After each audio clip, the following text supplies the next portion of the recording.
सदाशिवसमारम्भां शङ्कराचार्यमध्यमाम् अस्मदाचार्यपर्यन्तां वन्दे गुरुपरम्परां। हरिः ओं श्रीगुरुभ्यो नमः। हरिः ओं वसुदेवसुतं देवं कंसचानूरमर्दनं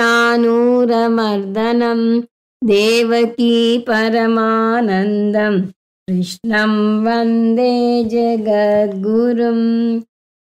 మనం భగవద్గీత 176వ క్లాస్లో ఉన్నాం. అంత ముందు క్లాస్లో 16వ అధ్యాయంలో 3వ శ్లోకం వరకు ముగించుకున్నాము. ఇప్పుడు 16వ అధ్యాయంలో 1 నుంచి 10 వరకు చాంట్ చేస్తాను. ఓం శ్రీ పరమాత్మనే నమః. అథ షోడశోऽధ్యాయః దైవాసుర సంపద్విభాగయోగః. శ్రీభగవానువాచ అభయం సత్వ సంశుద్ధిః జ్ఞానయోగవ్యవస్థితిః దానం దమశ్చ యజ్ఞశ్చ స్వాధ్యాయస్తప ఆర్జవం అహింసా సత్యమక్రోధః త్యాగः శాంతిరపైశునం దయా భూతేష్వలోలుప్త్వం మార్దవం హ్రీరచాపలం తేజః క్షమా ధృతిః శౌచం అద్రోహో నాతిమానితా భవంతి సంపదం దైవీం అభిజాతస్య భారత. దంభో దర్పోభిమానశ్చ క్రోధః పారుష్యమేవ చ అజ్ఞానం చాభిజాతస్య పార్థః సంపదమాసురీం దైవీ సంపద్విమోక్షాయ నిబంధాయాసురీమతా మాసు చ సంపదం దైవీం అభిజాతోసి పాండవ. ద్వౌ భూతసర్గౌ లోకేస్మిన్ దైవ ఆసుర ఏవ చ దైవో విస్తరస ప్రోక్తః ఆసురం పార్థ మే శృణు. ప్రవృత్తిం చ నివృత్తిం చ జనాన విదురాసురాః న శౌచం నాపి చాచారః న సత్యం తేషు విద్యతే అసత్యమప్రతిష్టం తే జగదాహురనీశ్వరం అపరస్పర సంభూతం కిమన్యత్ కామహైతుకం ఏతాం దృష్టిమవష్టవ్య నష్టాత్మానోల్పబుద్ధయః ప్రభవంత్యుగ్రకర్మాణః క్షయాయ జగతో హితాః. కామమాశ్రిత్య దుష్పూరం దంభమానమదాన్వితాః మోహాద్ గృహీత్వా సద్గ్రాహాన్ ప్రవర్తంతే శుచివ్రతాః. 16వ అధ్యాయాన్ని ప్రధానంగా 3 అంశాలుగా విభజించవచ్చు అని చూస్తూ వస్తున్నాం. 1 దైవీ సంపత్తి శ్లోకాలు 1 నుంచి 3 వరకు, 2 ఆసురీ సంపత్తి శ్లోకాలు 4 నుంచి 21 వరకు, 3 శాస్త్రం యొక్క ప్రాముఖ్యత శ్లోకాలు 22 నుంచి 24 వరకు. మనం మొదటి అంశం ముగించుకుని 2వ అంశంలోకి అడుగు పెట్టబోతున్నాం. మొదటి అంశం దైవీ సంపత్తి. అందులో కృష్ణ పరమాత్మ 26 సద్గుణాలను పేర్కొన్నాడు. మనం 12 నుంచి మళ్ళీ ఒకసారి చూద్దాం. 12వ లక్షణం అక్రోధః. అక్రోధః అంటే కోపాన్ని అదుపులో పెట్టుకోగలగటం. కోపం అంటే అరవటం కాదు. కోపం అంటే మనసుకు చెందిన ఒక భావోద్రేకం అని ఇక్కడ చూసాం. శరీరం తనకి బాగుంటున్నప్పుడు మనకి సూచనలు పంపినట్టుగా మనసు కూడా నాకు బాలేదు అని సూచనలు పంపిస్తుంది. దాన్ని మనం అర్థం చేసుకోవాలి. 13 త్యాగః. త్యాగః అంటే సన్యాసం. సన్యాసం 2 రకాలు, బాహ్య సన్యాసం, ఆంతర సన్యాసం. మనం గృహస్థులుగా బాహ్య సన్యాసం స్వీకరించిన అవసరం లేదు. మన కుటుంబ సభ్యుల మధ్యలో ఉంటూనే ఆంతర సన్యాసం స్వీకరించవచ్చు. 14 శాంతి. శాంతి అంటే ప్రశాంతమైన మనసు. శాస్త్రం వాడే ఇంకొక పదం అనాయాసః. ఈ ప్రశాంతతను రోజంతా పాటించగలగాలి. కృష్ణ పరమాత్మ సమత్వం అన్నాడు దీన్నే. 15 అపైశునం. అపైశునం అంటే ఎదుటివారి లోపాలను చాటి చెప్పకుండా ఉండటం. ఎదుటివారి మంచితనాన్ని చెప్పి వారి లోపాలను దాచాలి. మన విషయంకి వచ్చేసరికి మన మంచితనాన్ని పనిగట్టుని ఎవరికి చెప్పనవసరం లేదు. కానీ మనం వారి మంచితనాన్ని చెప్పాం, వారి లోపాలను చెప్తాము. 16 దయాభూతేషు. దయ అంటే జాలి, భూతేషు అంటే తోటి మానవులే కాదు సర్వప్రాణకోటి. అందువల్ల భూత దయ పెంపొందించుకోవాలి. 17 అలోలుప్త్వం. ఇంద్రియ విషయ వస్తువులు ఎదురుకుండా ఉన్నా కూడా వాటికి చలించకూడదు. దమంలో ఇంద్రియ నిగ్రహం అన్నాం, అది అన్ని ఇంద్రియాలకు వస్తుంది. అలోలుప్త్వం అంటే ప్రత్యేకించి ఒకదానికి వర్తిస్తుంది. పొగ తాగటం హానికరం అని రాస్తారు. ఆ అలవాటుని చేసుకోకుండా ఉండడానికి ప్రయత్నించాలి. 18 మార్దవం. మార్దవం అంటే ఎదుటి వారితో మర్యాదగా మాట్లాడటం. ఇక్కడ కూడా 2 రకాల ప్రవర్తనను చూపించాలంటాడు కృష్ణ పరమాత్మ. మనకు ఆ 2 తెలుసు, కానీ వచ్చిన చిక్కు ఏమిటంటే ఏదెప్పుడు వాడాలో తెలియదు, అంతే తేడా. ఎదుటివారు మనని నిందించినప్పుడు మనసు కఠినంగా ఉండాలి. ఎదుటివారితో మనం మాట్లాడేటప్పుడు మాట సున్నితంగా ఉండాలి. కానీ మనమేం చేస్తాం, ఎదుటివారిని పరుషంగా మాట్లాడతాం, కఠినమైన మాటలతో వారిని బాధిస్తాం. మనని ఎవరైనా ఏదన్నా అంటే చాలా బాధపడిపోతాం. మనని ఏదన్నా అంటే పట్టించుకోకూడదు, వారిని మనం ఏమీ అనకూడదు. ఈ విషయం నేర్చుకోవాలి. 19 హ్రీహి. హ్రీహి అంటే అనకువ, సిగ్గుపడటం. తప్పు చేయటానికి సిగ్గుపడే లక్షణం ఉంటేనే చాలు, చాలా మటుకు తప్పు చేయకుండా ఉంటాము. 20 అచాపలం. చపలం అంటే శరీరపరంగా కుదురుగా లేకపోవటం. మనసు చంచలంగా ఉంటే ఆ చంచలత్వం శరీరంలో కూడా తెలుస్తుంది. కొంతమంది కుదురుగా ఒక్క క్షణం కూడా కూర్చోలేరు. 21 తేజః. తేజః అంటే మంచితనం. మంచితనం చూపించాలి కానీ అది చవటతనంగా మారకూడదు. అలాగని ఎదుటివారు ఏదైనా అనగానే ఫెడీమని జవాబు చెప్పకూడదు. అంటే వారికి నచ్చజెప్పడానికి ప్రయత్నించాలి. ఒకవేళ నచ్చజెప్పినా లొంగకపోతే అప్పుడు దండోపాయానికి వెళ్ళాలి. 22 క్షమా. ఈ క్షమా పదాన్నే శాంతి అని 13వ అధ్యాయంలోను, తితిక్ష అని 2వ అధ్యాయంలోను అన్నాడు కృష్ణ పరమాత్మ.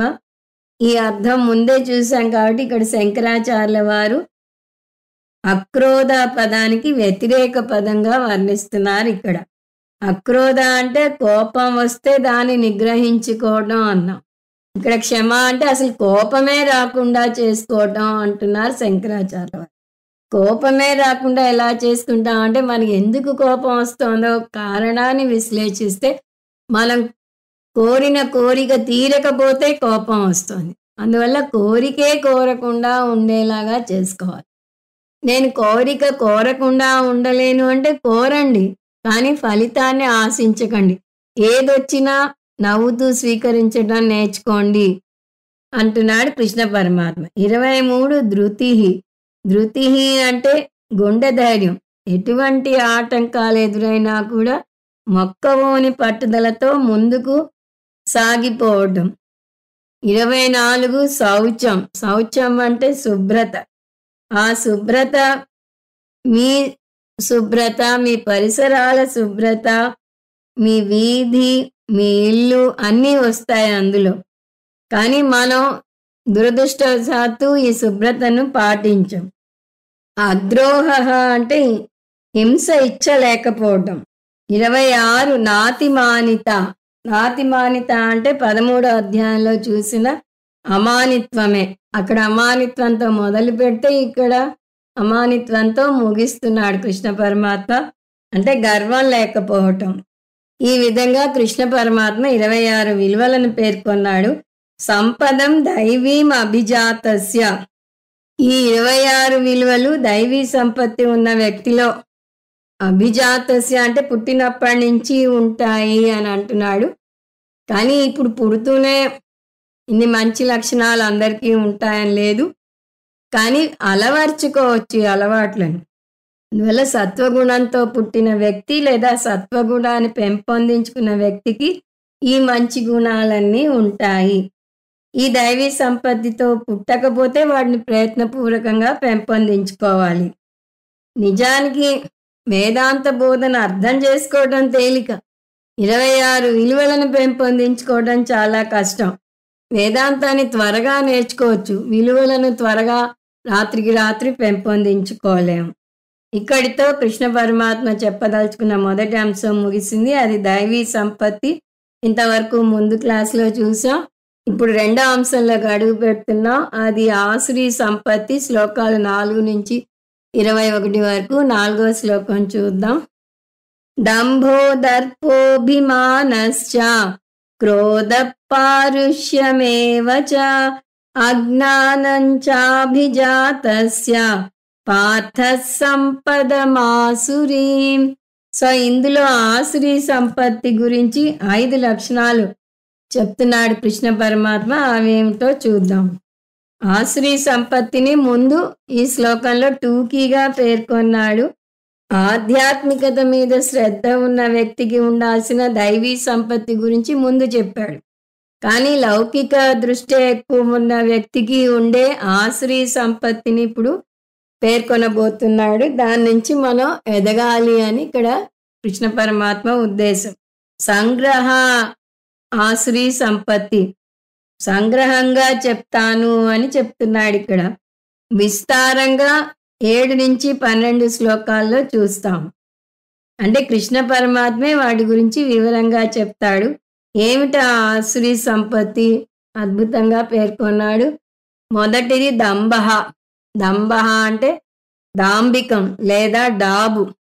తనకున్న ఐశ్వర్యం గురించి, హోదా గురించి, పరపతి గురించి గొప్పగా చెప్పుకోవడం. అంటే మాటల్లో డాంభికం ప్రదర్శించటం.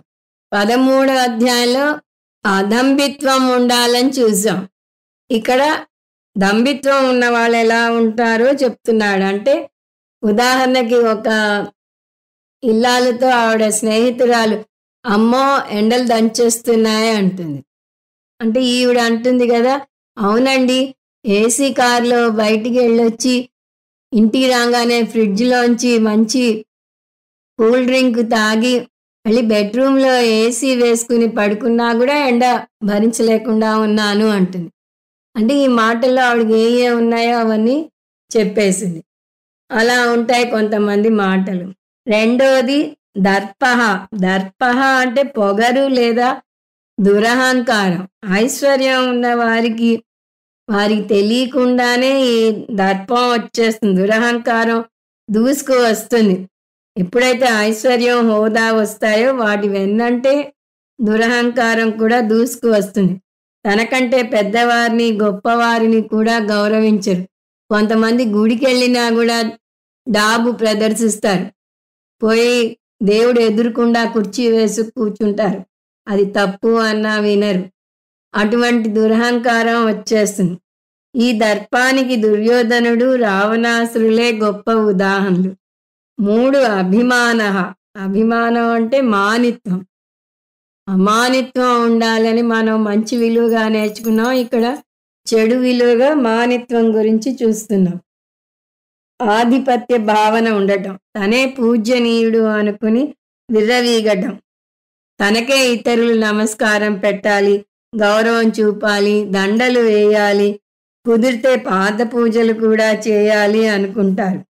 దర్పానికి అభిమానానికి మధ్య సూక్ష్మ భేదం ఉంది. దర్పం అంటే బాహ్యంగా ప్రదర్శించటం, అభిమానం అంటే ఆలోచనలలో గర్వం ఉండటం, దంభం అంటే మాటలలో గర్వాన్ని చూపించటం. ఈ 3 ఆ విధంగా ఇంటర్ రిలేటెడ్. ఒకటి కర్మపరంగా ఉంటే, ఇంకోటి భావనాపరంగా ఉంటే, ఇంకొకటి వాక్పరంగా ఉంటుంది. 4 క్రోధః. క్రోధః అంటే కోపం ప్రదర్శించటం. తనకు హోదా ఉంది, తనకు పరపతి ఉంది కాబట్టి తను ఏం చేసినా చెల్లుతుంది అనుకుని ఎదుటి వారిని తన మాటలతో హింసించటానికి కూడా వెనుకాడకపోవటం. సినిమాల్లో చూస్తూ ఉంటాం. ఎదుటి వారిని పురుగును చూసినట్టు చూస్తారు. కుక్కలని మచ్చిక చేసుకుంటారు, కుక్కలని ప్రేమగా చూస్తారు. కానీ ఎదుటి మనిషి వస్తే కూర్చోమని కూడా అనరు. తన ఎదురుకుండా నిల్చోబెట్టే మాట్లాడతారు. ఇంకా పనివారినైతే హీనంగా చూస్తారు. వీరు అన్న సమయానికి పనివారు ఏదైనా పని చేయకపోతే వారి మీద వస్తువులు విసిరి కొడతారు, ఇన్సల్ట్ చేస్తారు వారిని. అది క్రోధః. 5 పారుష్యం. పారుష్యం అంటే పరుషంగా మాట్లాడటం, దూకుడుగా మాట్లాడటం, అమర్యాదగా మాట్లాడటం.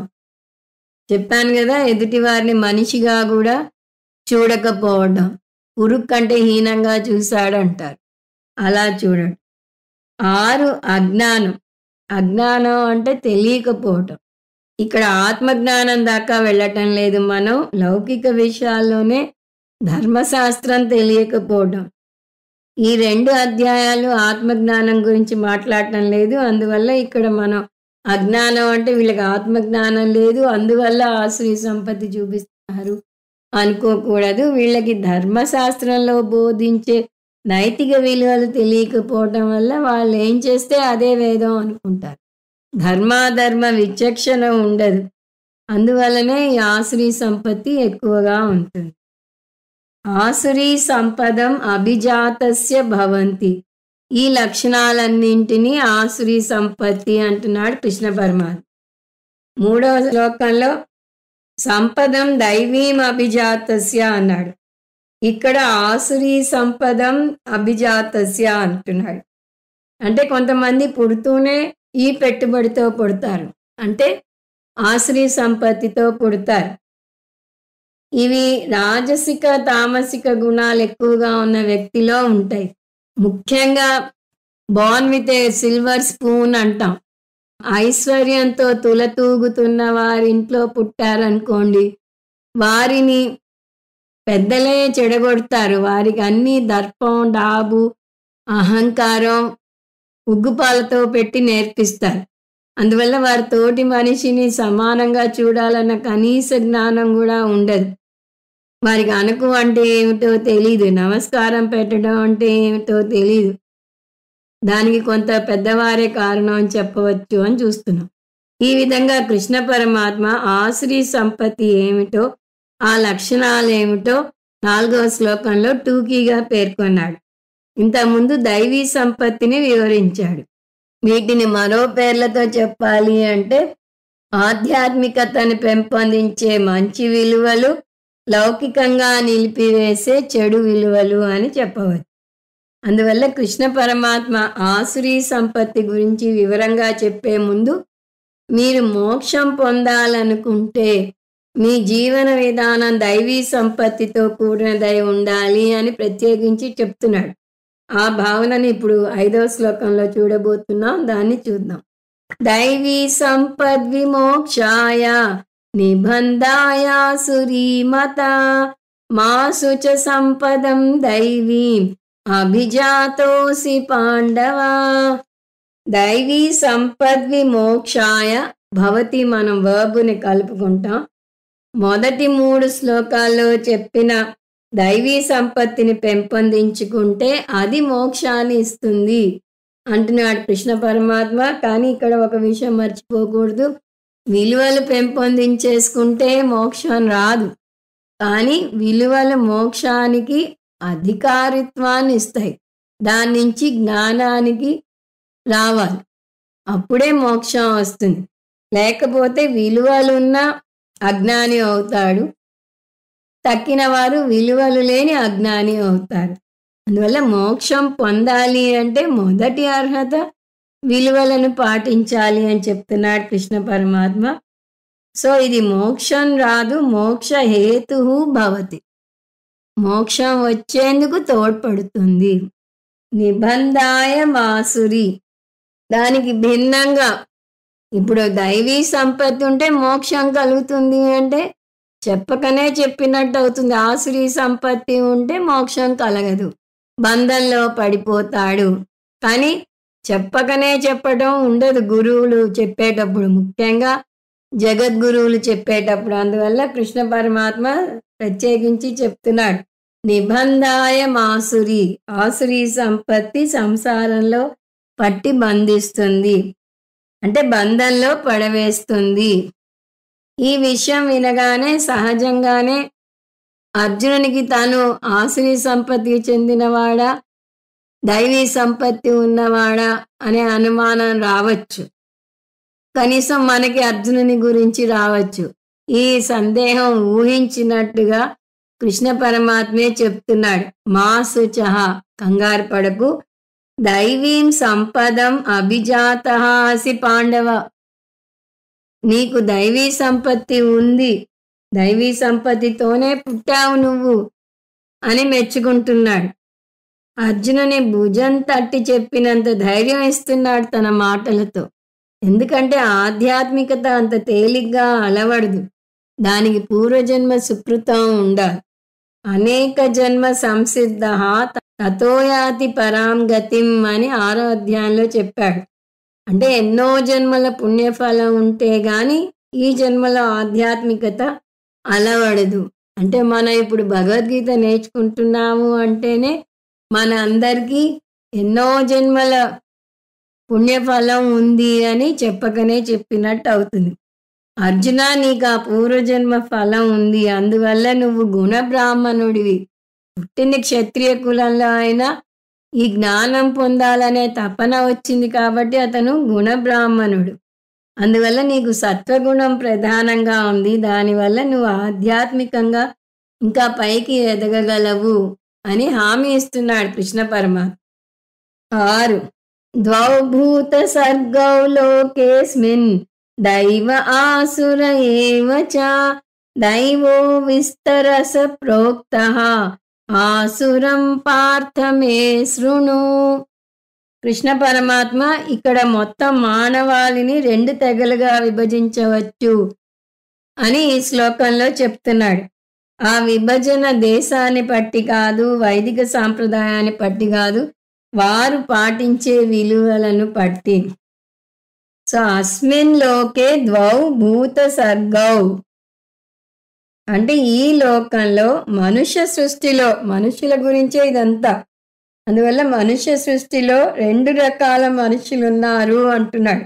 అస్మిన్ లోకే అంటే మనం ఉన్న ఈ లోకంలో. ఏమిటా 2? దైవ ఆసుర ఏవచ.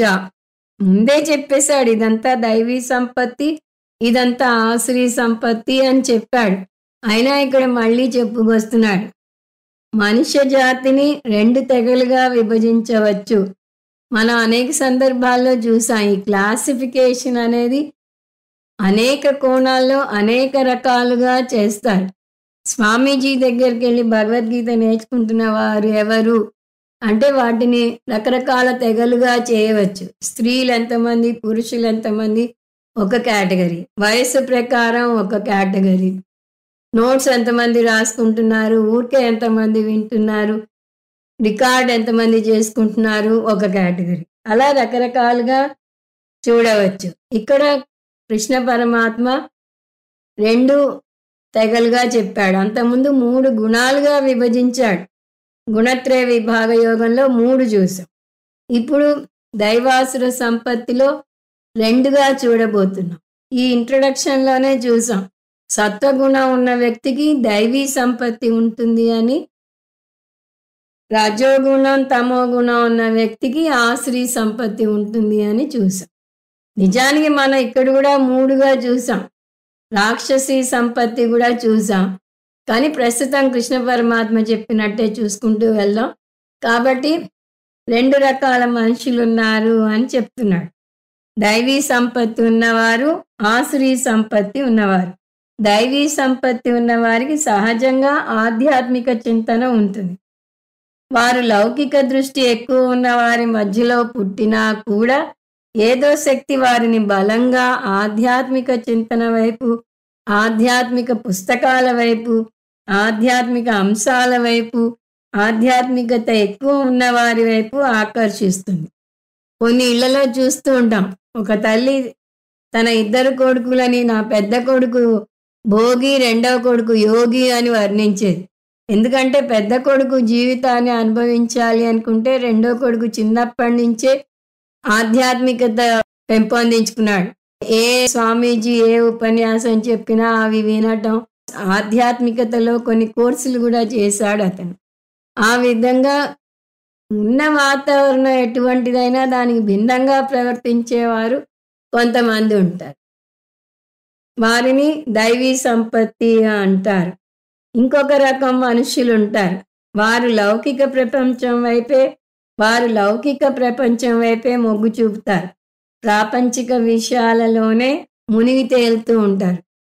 ఇక్కడ కూడా ఇంటి వాతావరణానికి భిన్నంగా ఉంటారు. తల్లి 24 గంటలు పూజలు చేస్తూ ఉంటుంది, నోములు నోస్తూ ఉంటుంది, ఉపవాసాలు ఉంటూ ఉంటుంది. ఆ పిల్లలు కనీసం వచ్చి దేవుడి ముందు దండం కూడా పెట్టరు. వారు దానికి భిన్నంగా తయారవుతారు. అందువల్ల పుట్టిన పరిసరాల ప్రభావం కొంతవరకే ఉంటుంది. వారి స్వభావాన్ని బట్టి లక్షణాలు మారుతాయి. కొంతమంది ఏ వాతావరణంలో ఉన్నా దైవీ సంపత్తిని పెంపొందించుకుంటే, కొంతమంది ఏ వాతావరణంలో ఉన్నా కూడా ఆసురీ సంపత్తిని పెంపొందించుకుంటారు. ఈ దైవీ సంపత్తి, ఆసురీ సంపత్తులను శ్రేయోమార్గం, ప్రేయోమార్గం అని కఠోపనిషత్తులో యమధర్మరాజు వర్ణించాడు. మనిషికి 4 పురుషార్థాలను నిర్దేశించింది శాస్త్రం. అవి ధర్మార్థ కామ మోక్షాలు. ముందు ధర్మం చెప్పిన అర్ధకామాల వెంటే చాలామంది పరుగులు తీస్తారు. కొన్నాళ్ళయ్యాక ధర్మం గురించి ఆలోచించే అవకాశం ఉంటుంది. ఏదైనా ఈ మూడింటిని ప్రేయోమార్గం అంటుంది శాస్త్రం, మోక్షాన్ని శ్రేయోమార్గం అంటుంది. ఆ పేర్లు ఎందుకు వచ్చాయి అంటే, ప్రేయోమార్గం మనకి ప్రియమైన మార్గం. అది మంచా చెడా అనేది వేరే విషయం. మనకిష్టం. ఫాస్ట్ ఫుడ్స్ మనకిష్టం. ఫాస్ట్గా ఇల్ హెల్త్ వస్తుంది అన్నా కూడా మనం అది ఇష్టపడతాం. అంటే మనకి ప్రియమైనది. అలాగే ధర్మార్థ కామాలు మనకి ప్రియమైనవి. కానీ మోక్షం మనకి శ్రేయస్కరమైనది. అందువల్ల శ్రేయో మార్గం అంటారు మోక్షాన్ని. కానీ దానికి చాలామంది రారు. శ్రేయో మార్గం స్వయంవరంలో నిల్చున్నట్టుగా మనిషి ఎదుర్కొండా నిల్చుంటాయట, నన్నెన్నుకో నన్నెన్నుకో అని. కానీ మనకి తెలిసిందే చాలామంది శ్రేయో మార్గానే ఎన్నుకుంటారు. కఠోపనిషత్తులో లైను ఇలా వస్తుంది: శ్రేయశ్చ ప్రేయశ్చ మనుష్యమేతః తౌ సంపరీత్య వివినక్తి ధీరః. ఈ రెండు నిల్చుంటే ధీరుడు మాత్రమే శ్రేయో మార్గాన్ని ఎన్నుకుంటాడు. ధీరుడు అంటే ధైర్యశాలి కాదు. ఉపనిషత్తుల్లో భగవద్గీతలో ధీరః అంటే వివేకం ఉన్నవాడు, నిత్యానిత్య వస్తు వివేకం చేసిన వ్యక్తి అని అర్థం. ఆసురీ సంపత్తి ఉన్నవారు ఆధ్యాత్మికత చింతన మెండుగా ఉన్న కుటుంబంలో పుట్టినా, ఇంట్లో వేదఘోష వినిపిస్తున్నా, చుట్టూ వేద పండితులు ఉన్నా, ఆలయాల సన్నిధిలో ఉన్నా, కన్న తండ్రే స్వయంగా జ్ఞాని అయినా ఆధ్యాత్మికతను వదిలి లౌకిక ప్రపంచం వైపు మొగ్గు చూపుతాడు. సాధారణంగా ఇంట్లో తండ్రి పండితుడుగా లేదా మంచి లెక్చరర్గా బయట ప్రపంచంలో మన్ననలు పొందుతాడు. కానీ ఇంట్లో పిల్లలు ఆయన దగ్గర నేర్చుకోవడానికి మొగ్గు చూపరు. ఇంకా మాట్లాడితే ఆయనకి ఏమీ తెలీదు అని చిన్న చూపు చూసేవారు కూడా ఉంటారు. అందువల్లనే పండిత పుత్ర పరమసుంఠ అనే మాట కూడా వచ్చింది. తండ్రి పండితుడైనంత మాత్రాన ఇతను అటువైపు మొగ్గు చూపాలని లేదు అని. భిన్నంగా ఉన్నవారు లేకపోలేదు. ఇక్కడ మనం చూస్తున్నది ఆ నెగటివ్ సైడ్. దైవో విస్తరసః ప్రోక్తః పార్థ. ఓ అర్జున, ఈ రెండింట్లో నీకు దైవీ సంపత్తి గురించి చాలా వివరంగా చెప్పాను. అంటున్నాడు కృష్ణ పరమాత్మ. నిజానికి 26 విలువలను పేర్కొన్నాడు అంతే. వాటి గురించి వివరంగా మనం స్వామీజీ బోధలో చూసాం. కానీ కృష్ణ పరమాత్మ అది చాలు అనుకున్నాడు. ఆ మంచి గుణాలేవో చెప్పాను చాలు, అది చాలా వివరంగా చెప్పాను, కానీ నీకు ఆశ్రీ సంపత్తి గురించి విస్తారంగా చెప్పలేదు అంటున్నాడు. ఎందుకంటే 4వ శ్లోకంలో చెప్పి వదిలేశాడు, వాటి లక్షణాలని వివరించలేదు. అది సరిపోలేదు కృష్ణ పరమాత్మని. ఎందుకంటే చెడు ఎంత హాని చేస్తుందో తెలిస్తే గాని దాని జోలికి వెళ్లకుండా ఉండలేరు. అందువల్ల చెడు లక్షణాల వల్ల కలిగే హాని ఏమిటో ఇంకా చెప్పాలి అనుకున్నాడు కృష్ణ పరమాత్మ. ఆసురం పార్థ మే శృణుః. అందువల్ల ఓ పార్థ, నేను ఆశ్రీ సంపత్తి గురించి నీకు చెప్తాను విను. శృణుః. శృణు పదం భగవద్గీతలో మీరు లెక్క పెడితే చాలాసార్లే వస్తుంది. అంటే మధ్య మధ్యలో అలర్ట్ చేస్తున్నాడు అర్జునుడిని, నేను చెప్పేది చాలా ముఖ్యమైన విషయం సుమా, దీన్ని శ్రద్ధ పెట్టి విను అని చెప్తున్నాడు. ఇక్కడ కూడా నీకు ఆశ్రీ సంపత్తి గురించి వివరంగా చెప్తాను విను పార్థ. పేరు పెట్టి పిలిస్తే ఇంకొంచెం అలర్ట్గా ఉంటారు. అందువల్ల ఓ పార్థ విను అంటున్నాడు. ఎందువల్ల అంటే ఆశ్రీ సంపత్తి గురించి తెలుసుకుంటే ఆ చెడు లక్షణాలను అలవర్చుకోకుండా వాటి నుంచి తప్పించుకోవచ్చు. ఆ విధంగా ఆశ్రీ సంపత్తి గురించి ఉపోద్ఘాతాన్ని ఇచ్చి తర్వాత వాటి గురించి వివరంగా చెప్పబోతున్నాడు. 7.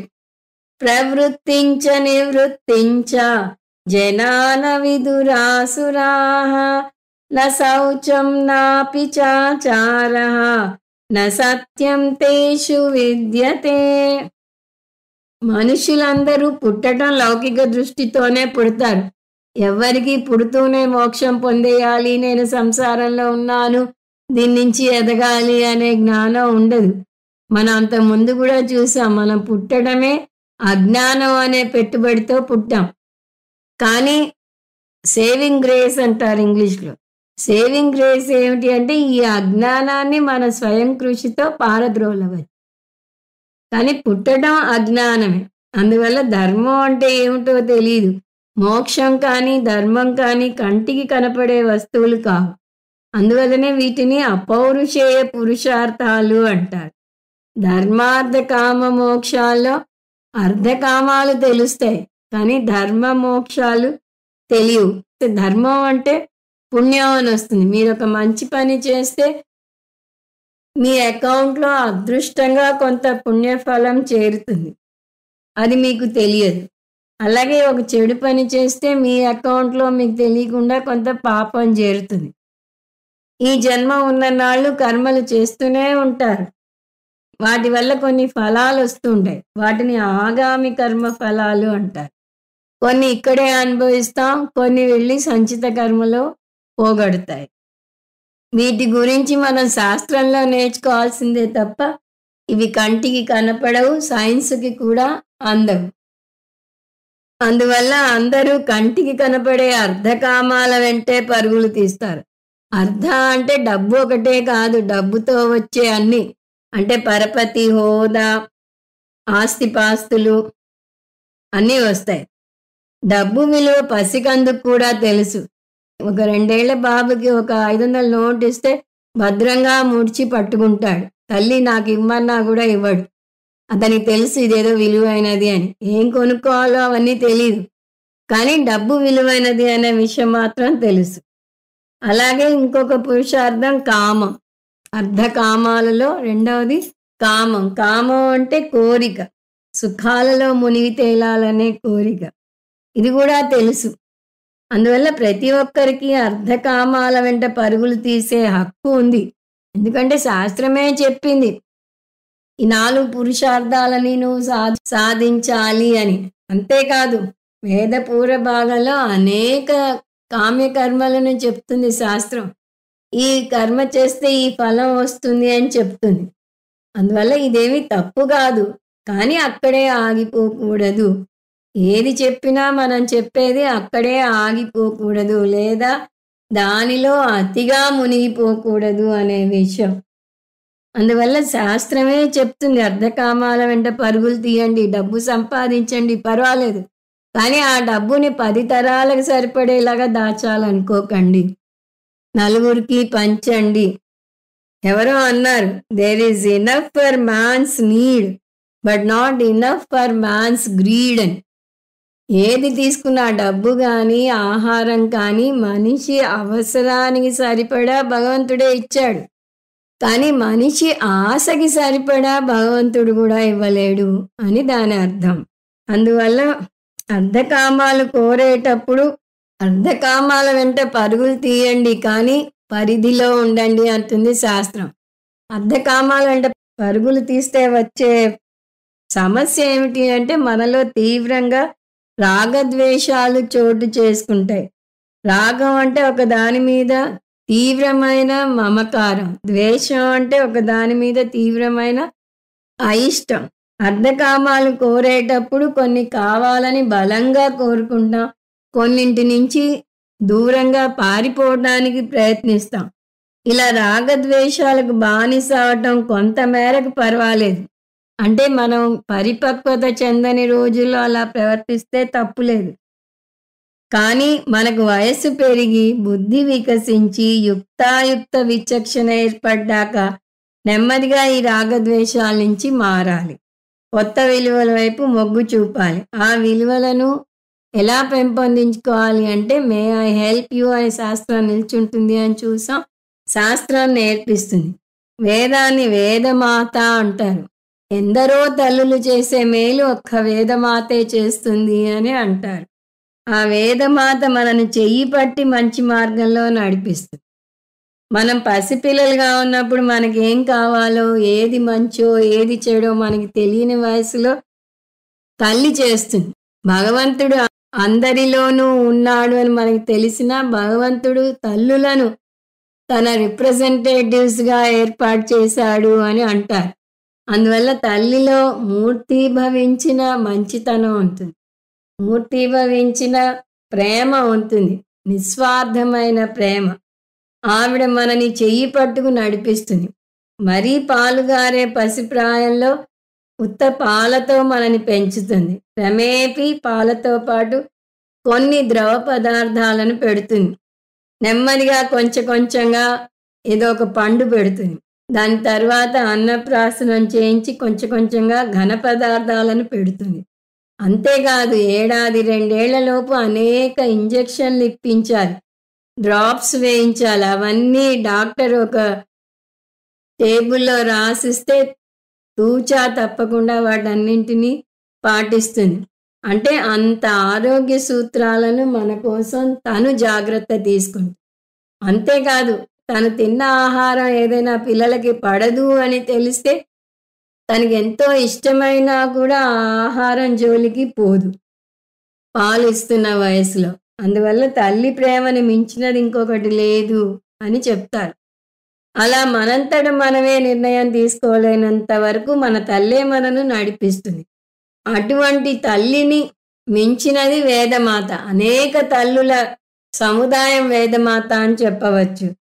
వేదమాత కూడా మన అంతిమ లక్ష్యం ఏదో మనకు తెలియనంత వరకు మనను దగ్గరుండి నడిపిస్తుంది. అంతేకాదు వేదమాత మనం ఎక్కడుంటే ఆ స్థాయికి దిగి వచ్చి మనని పైకి లేపుతుంది. మనం కర్మలలో కూరుకుపోతున్నామని తెలుసు, మనకి అనేక కోరికలు ఉన్నాయి, కామ్యకర్మలు చేస్తామని తెలుసు. అందువల్ల తాయిలను చూపించినట్టుగా ముందు ఇదిగో ఈ కామ్యకర్మలు చేయండి, తామసికంగా ఉండకండి, రాజసికంగా రండి, కామ్యకర్మలను చేయండి, ఫలితాలను పొందండి అని ఆ ఫలితాలను కూడా ఇస్తూ ఉంటుంది. కానీ కొంచెం పరిపక్వత వచ్చాక ఇంకా మీరు చేసిన కర్మలు చాలు, ఇంకా చేసిన సంఘసేవ చాలు, మీ గురించి మీరు ఆలోచించండి, మీరు మోక్షం పొందడానికి ప్రయత్నించండి అంటుంది. ఆత్మజ్ఞానం మీ అంతిమ లక్ష్యం. దాని విలువ మీకు వెంటనే తెలియకపోయినా ఎప్పటికన్నా మీరు దానికి రావాల్సిందే అని చెప్తుంది. అందువల్ల ముందుగా లౌకిక విజయాలను సాధించండి, తర్వాత లౌకిక జీవన విధానానికి స్వస్తి చెప్పి ఆధ్యాత్మిక జీవన విధానం వైపు మొగ్గు చూపండి అంటుంది. ఇంకో విధంగా చెప్పాలంటే మీ రాగద్వేషాలకు అనుగుణంగా నడుచుకోవటం మాని నేను బోధించే విధి నిషేధాలను పాటించండి అంటుంది. విధి నిషేధాలలో విధి అంటే చేసి తీరాల్సిన పనులు, నిషేధం అంటే చేయకూడని తప్పుడు పనులు. ఆ కర్మల్లో కూడా నిత్య నైమిత్తిక కర్మలు ఉంటాయి, నిషిద్ధ కర్మలు ఉంటాయి. నిత్యము చేయాల్సిన కర్మలు, చేయకూడని కర్మలు. చేయాల్సిన కర్మలను చేయకపోతే పాపం వస్తుంది, చేయకూడని పనులను చేసినా పాపం వస్తుంది. ఈ రెండు కర్మలను దాటి ఆత్మజ్ఞానానికి రండి అంటుంది. విధిని కర్తవ్యం అని, నిషేధాన్ని అకర్తవ్యం లేదా వర్జనీయం అని అంటారు. ఈ విధంగా రాగద్వేషాలకు నిలయమైన జీవితం నుంచి విధి నిషేధాలను పాటించే జీవితానికి మారటాన్ని రెండవ జన్మ అంటారు. ఈ రెండవ జన్మ ఎత్తడానికి ఉపనయనం అనే సంస్కారం పెట్టింది శాస్త్రం. ఉపనయనం ద్వారా ప్రాకృత పురుషుడు సంస్కృత పురుషుడు అవుతాడు. అలా సంస్కరించబడటానికి ఉపనయనం తోడ్పడుతుంది. కానీ కొందరు ఆశ్రయ సంపత్తి ఉన్నవారు ఇలా మారటానికి ఉత్సాహం చూపరు. ఎందుకంటే వారికి శాస్త్రం చెప్పే ఆధ్యాత్మిక జీవనం పాటించటం ఇష్టం ఉండదు. అసురాహ నా విదుహు. నా విదుహు అంటే వారికి తెలియదు, ఈ అసురులకు తెలియదు. అంటే లౌకిక జీవనం మీద మొగ్గు చూపేవారు, రాగద్వేషాలకు లోనయ్యేవారు, వారి ఇష్టాయిష్టాలకు అనుగుణంగా ప్రవర్తించేవారు శాస్త్రం జోలికి వెళ్ళరు. వారు లౌకిక విద్యలో ఎంఏ పిహెచ్డీలు చేసి ఉండవచ్చు గాక, కానీ ఆధ్యాత్మిక విద్య పరంగా చూస్తే వారిని నిరక్షరాస్యులు అని చెప్పవచ్చు. అందువల్ల వారిని చదువుకున్న ప్రాకృత పురుషులు అనవచ్చు. ప్రవృత్తింన విదుహు. వారికి ఏం చేయాలో తెలియదు. ప్రవృత్తి అంటే శాస్త్రం విధించిన కర్తవ్య కర్మలు తెలియదు. ఆధ్యాత్మిక ఎదుగుదలకు ఏం చేయాలో తెలియదు. నివృత్తించన విదుహు. విదుహు మళ్ళీ కలుపుకున్నాం. ప్రవృత్తి గురించి తెలీదు, నివృత్తి గురించి తెలీదు. అంటే ఏ కర్మలు చేయాలో తెలీదు, ఏ కర్మలు చేయకూడదో తెలీదు. శాస్త్రం విధించిన కర్మలేమిటో తెలీదు, శాస్త్రం నిషేధించిన కర్మలేమిటో అసలే తెలియదు. ఆధ్యాత్మిక ఎదుగుదలకు ఏ కర్మలు ఆటంకం కలిగిస్తాయో కూడా తెలియదు. అంటే కర్తృత్వము తెలీదు, అకర్తృత్వము తెలీదు, మంచి తెలీదు, చెడు తెలీదు. ఒక్క మాటలో చెప్పాలంటే ధర్మాధర్మ వివేకం లేదు. అందువల్ల వారికి తోచింది వారు చేస్తారు, ఏది వద్దనుకుంటే అది మానేస్తారు. నా శౌచం నాపి చాచారో నా సత్యం తేషు విద్యతే. వారికి తెలియని విషయాలు ఇక్కడ కొన్ని పేర్కొన్నాడు కృష్ణ పరమాత్మ. నా శౌచం నా అపి. నాపి అంటే నా అపి. చాచారో చ ఆచారః నా సత్యం. నా సత్యం తేషు విద్యతే. తేషు విద్యతే అంటే వారిలో ఉండవు. ఏ ఉండవు? శౌచం ఉండదు, ఆచారం ఉండదు, సత్యం ఉండదు. మన ఆధ్యాత్మికంగా ఎదగడానికి పొద్దున లేచినప్పటి నుంచి ఏం చేయాలో శాస్త్రం నిర్దేశించింది. ఆ మాటకొస్తే ఎప్పుడు లేవాలో కూడా చెప్పింది. శాస్త్రం నిర్దేశించిన మొట్టమొదటి విధి సూర్యోదయం కన్నా ముందే లేవాలి. ఈ రోజులో మనకు అదే చాలా కష్టం. పూర్తిగా వారిని తప్పు పట్టడానికి కూడా లేదు, వారి ఉద్యోగ ధర్మం అలా మారిపోయింది. ఈ ఐటీ కంపెనీలు వచ్చాక ఇంటికి వచ్చేదే రాత్రి 11, 12ంటికి.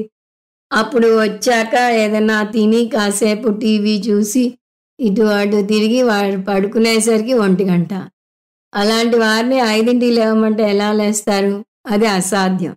కానీ శాస్త్రం చెప్పిన పద్ధతి తీసుకుంటే 5ంటికల్లా లేచి స్నానపానాదులు కావించుకుని సూర్యుడు వచ్చేసరికి మనం ఆయన్ని స్వాగతించడానికి సిద్ధంగా ఉండాలి.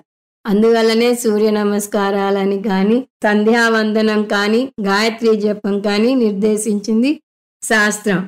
ఎందుకంటే ప్రత్యక్ష దైవం సూర్యుడిని సూర్యుడు అని ఒక బంతిగా చూడం, మనం సూర్య భగవానునిగా కొలుస్తాం. అంతేకాదు, మన కన్నుకు అధిష్టాన దేవత సూర్యుడు. కాబట్టి మన కంటికి శక్తినిచ్చే సూర్యుడిని మనం కొలవాలి. కానీ ఇటువంటి ఆచారాలు లేవు. ఆచార అంటే సూర్యోదయం లోపు లేవాలి. కానీ మనకి లేవటమే లేదు. లేవంగానే మొహం కడుక్కోవడం, పూజ గదిలోకి వెళ్ళి దేవునికి దండం పెట్టుకుని ఒక దీపం వెలిగించుకోవడం, ఇలాంటి లక్షణాలే లేవు. లేచాక ఆధ్యాత్మిక చింతనతో రోజును మొదలుపెట్టాలి. కానీ ఇప్పుడు పరుగు పందెంలో డబ్బు సంపాదించుకోవటం, పెళ్లి చేసుకోవటం, పిల్లల్ని కనటం, వారి బాగోగులు చూడటం ఇవే సరిపోతుంది. ఇవి చేయాలి. గృహస్థుగా ఈ ధర్మాలు పాటించాలి. అదేం కాదనటం లేదు. కానీ ఇవి తాత్కాలిక లక్ష్యాలు. జీవితం యొక్క అంతిమ లక్ష్యం వేరే ఉంది. అందువల్ల పొద్దున్న లేవగానే మీకు మీరు చెప్పుకోవాలి, నేను మనిషిగా పుట్టినందుకు నా జీవిత లక్ష్యం వేరే ఉంది. అందువల్లనే పొద్దున లేవగానే స్నానపానాదులు గావించి దేవుని ముందు దీపం వెలిగించి ఏదైనా ప్రార్థన చేయాలి. నుదుట కుంకుమ దిద్దుకోవాలి. లౌకిక జీవన విధానం మనను ప్రాపంచిక ప్రలోభాలకి దింపేసే ప్రమాదం ఉంది. దానికి లొంగిపోకుండా ఉండటానికే మనకి కుంకుమో, విభూదో, చందనమో పెట్టుకోవాలని ఆదేశించింది శాస్త్రం. విభూతిని తయారు చేసేటప్పుడు చాలా మంత్రాలు చదువుతారు. విభూతిని మామూలు బూడిదగా చూడకూడదు. ఒక పద్ధతిలో మంత్రాలు చదివి దాన్ని తయారు చేస్తారు. అలా విభూతికే ప్రత్యేకమైన విలువ ఉంది. అది కాక మళ్ళీ మనం విభూతిని పెట్టుకునేటప్పుడు చదివే మంత్రం వేరే ఉంది. తయారు చేసేటప్పుడు మంత్రం వేరు, పెట్టుకునేటప్పుడు చదివే మంత్రం వేరు. పూర్వం భగవంతుని నామాలు పఠిస్తూ దాన్ని పెట్టుకునేవారు. కాబట్టి వైష్ణవ సాంప్రదాయంలో దాన్ని నామం అంటారు. విభూతి అంటే భగవంతుని మహిమ. 10వ అధ్యాయాన్ని విభూతి యోగము అంటారని చూసాం. అందులో భగవంతుని మహిమలను ఎన్నింటినో చూస్తాం. విభూతిని పెట్టుకుంటూ మృత్యుంజయ మంత్రాన్ని పఠిస్తారు. త్రయంబకం యజామహే సుగంధిం పుష్టివర్ధనం ఊర్వారుకమివ బంధనాత్ మృత్యోర్ముక్షీయమ అమృతాత్. ఈ మంత్రం భగవంతుని యొక్క విభూతి గురించి చెప్తుంది. అంటే అది పెట్టుకుంటూ భగవంతుని విభూతులను గుర్తు తెచ్చుకుంటారు కాబట్టి దాన్ని విభూతి అంటారు. ఈ విభూతి మనం ఈ పరుగు పందెంలో పడి పరుగులు తీయకుండా మధ్య మధ్యలో ఆపడానికి తోడ్పడుతుంది. అందువల్లనే పొద్దున్నే లేచి స్నానం చేసి దీపం వెలిగించి ప్రార్థన చేసి భగవంతునికి నమస్కారం పెట్టుకుని జీవిత లక్ష్యాన్ని చెప్పుకోవాలి. ఇవన్నీ చేసేదాకా చుక్క నీరు కూడా తాగకూడదు. పోనీ బెడ్ కాఫీ తాగచ్చా అంటారేమో. మంచినీరే తాగకూడదంటే బెడ్ కాఫీకి ఎక్కడ ఆస్కారం ఉంది? మీరు పాటించినా పాటించకపోయినా శాస్త్రం విధించిన ఆచారం ఇది. ఇప్పుడే ఆచారం అన్న పదం చూసాం. శాస్త్రం విధించిన ఆచారం ఇది. ఇది పాటించకపోతే అనాచారం అవుతుంది.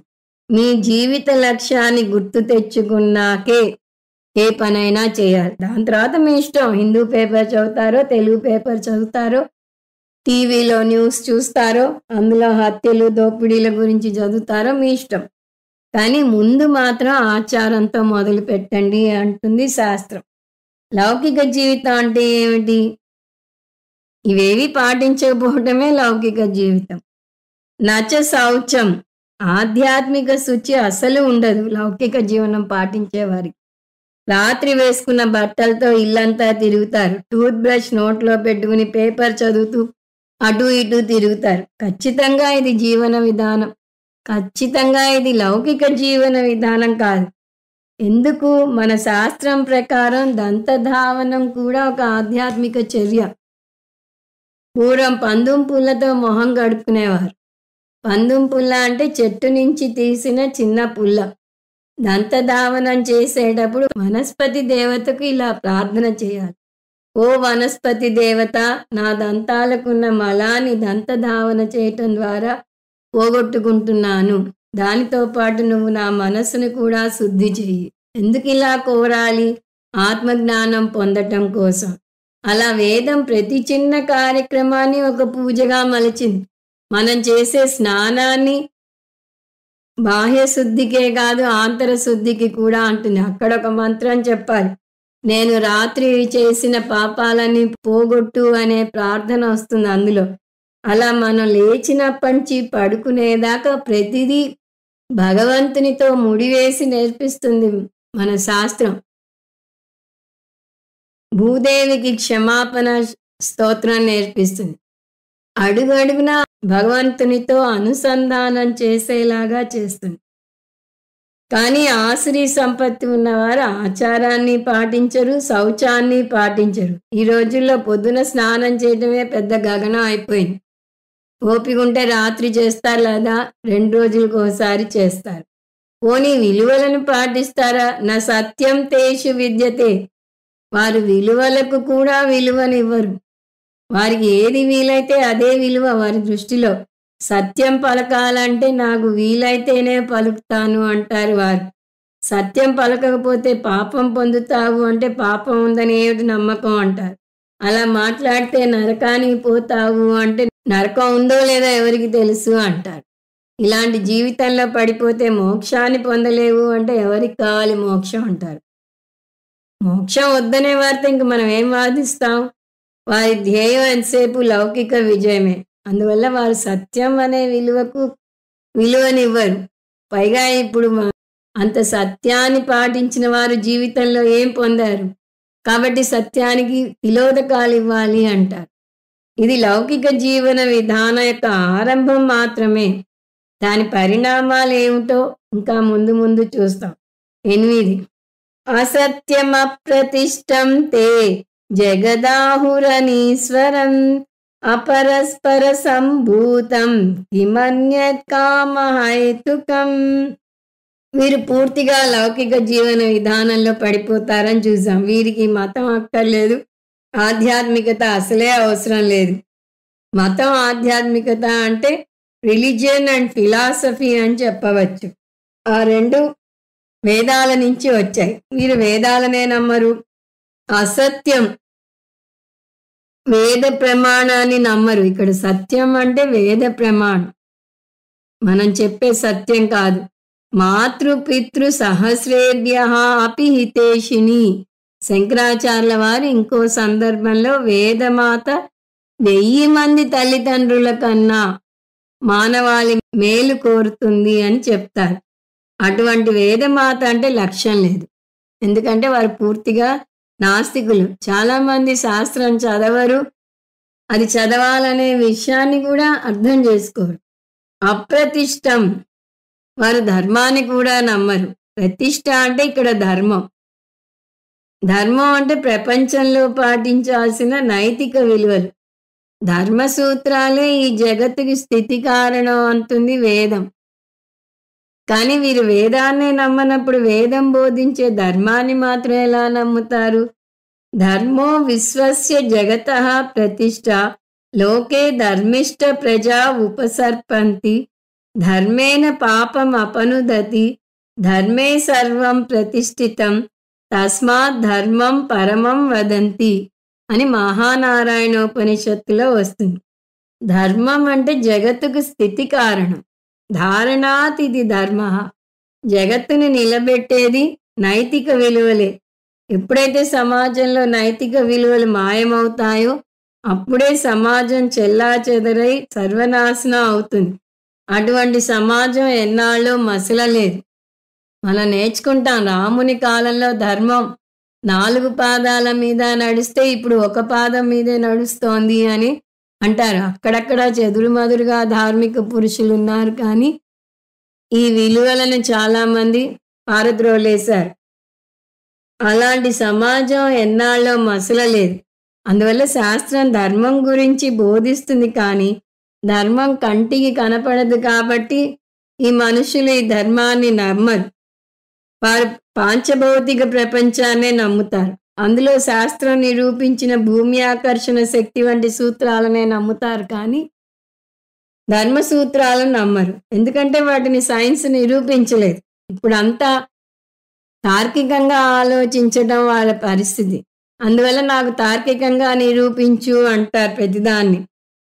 అందువల్ల ధర్మాధర్మాలు లేవు, పుణ్యపాపాలు లేవు, పునర్జన్మ లేదు అంటారు. వేదో నాస్తి ధర్మో నాస్తి. అందుకని వారికి ఇష్టమైన జీవితాన్ని వారు అనుభవిస్తారు.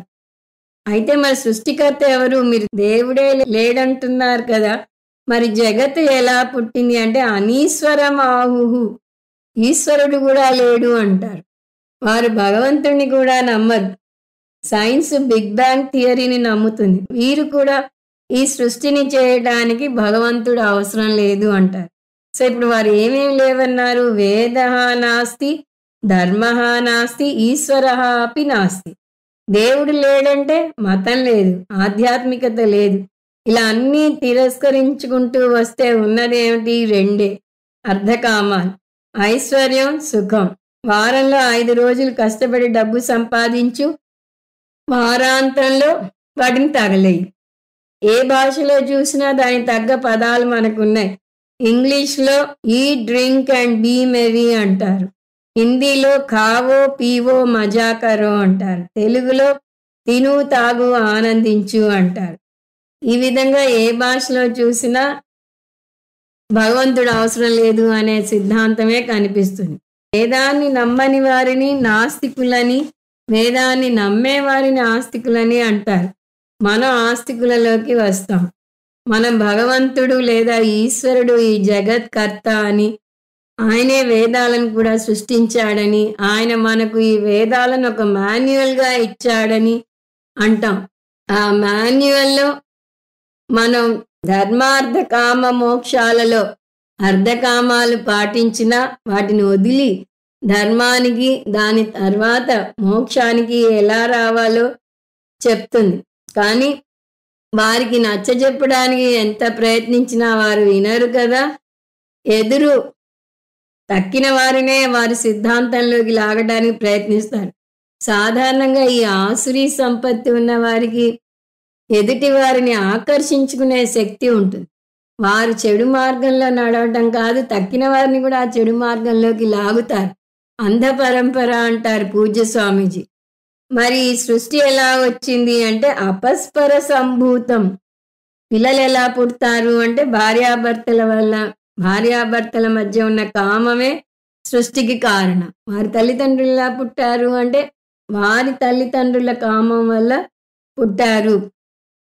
సో భార్యాభర్తల సంయోగం వల్ల పిల్లలు పుట్టేటప్పుడు భగవంతుడు ఎందుకు, ఆయన గురించి ఆలయాలు నిర్మించడం ఎందుకు, పూజలు అభిషేకాలు చేయటం ఎందుకు? ఆ డబ్బంతా శుద్ధ దండగ, దాన్ని బీదవారికి పంచితే మంచిది అంటారు. ఒక స్వామీజీని ఇంటర్వ్యూలో ఎవరో ఇదే మాట అడిగారు.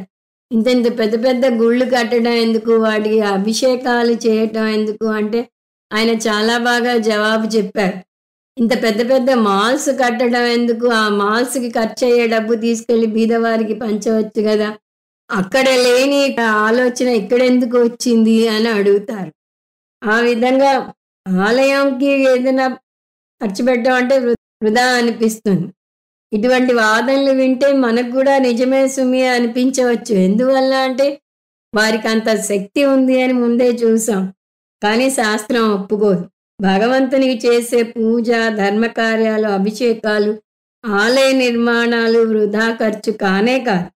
అది చెట్టు వేరుకు నీరు పోయటం వంటిది. మీరు నీరు చెట్టు వేరుకు పోస్తారు, కానీ ఆ నీరు చెట్టు అంతటికీ వెళ్తుంది. అలాగే మీరు భగవంతునికి నమస్కారం పెడితే అది మొత్తం మానవాళికే మంచి చేస్తుంది. ఆ విధంగా భగవంతుడి సృష్టికి మూల వేరు. గీతలోనే ముందు అధ్యాయంలోనే ఈ విషయాన్ని చూసాం. ఊర్ధ్వమూల మధశాఖం అశ్వత్థం ప్రాహురవ్యయం అన్నాడు కృష్ణ పరమాత్మ. అందువల్ల మీరు చేసే అభిషేకాలు, మీరు పెట్టే నైవేద్యాలు వృధా పోవు. ఒక పెళ్లికి వెళ్తే ఈ రోజుల్లో ఎంత అన్నం వృధా అవుతుంది. ఓ 50-60 ఐటమ్స్ పెట్టేస్తారు. తిన్నంత తిని పారేసినంత పారేస్తారు.